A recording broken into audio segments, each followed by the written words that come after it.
This is Fear Not. This was one of the, I think this was the third single that I put out for the project. Yeah.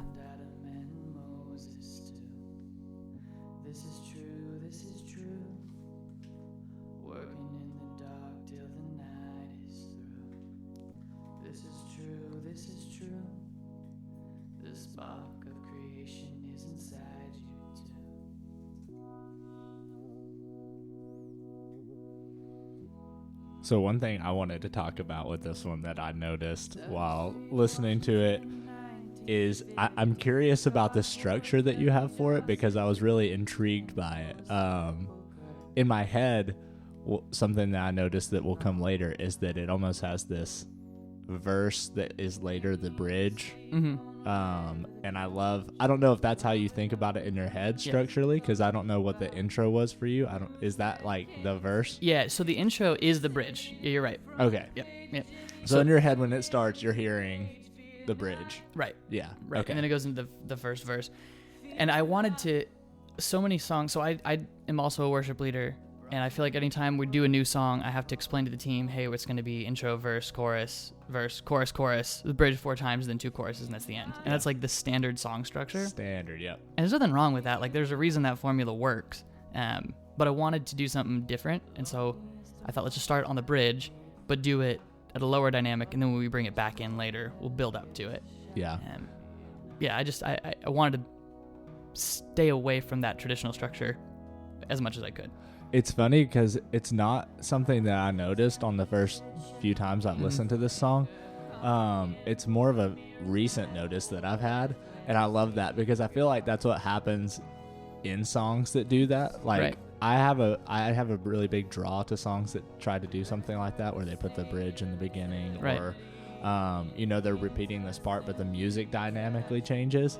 And so I just love that it was so similar to other experiences that I had, where I like listen to the song, everything's really cohesive, and then it just like clicks for you at a later point, and you're like, oh crap, it does that in the beginning too. And that was one of my favorite parts about this one.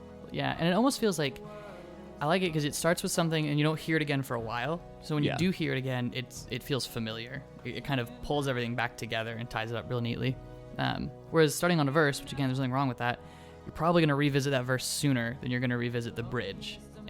So that I kind of liked that almost cyclical nature, because I think the song actually ends on the bridge too. I can't remember. No, it ends on a chorus.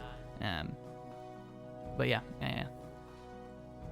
Something I love about this one too is that while it's technically track 2, it also is just like, it just sets the stage so well for the rest of the album, because I feel like you get such a good taste of your style just in this one. Like, it's really cohesive to so much of what the rest of the album is. Yeah, and thematically too, because the album is, the inspiration was feeling super alienated, and I feel like this song really sets the table for that. Like, for an artist feeling kind of outside of everyone else's normal experience, using the story of James Hampton.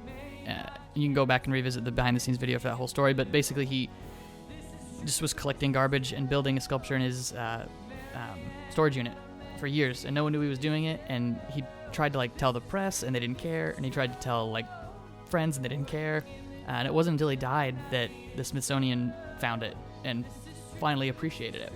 So that's how I wanted to sort of set the table for this idea of artist alienation, was with this story.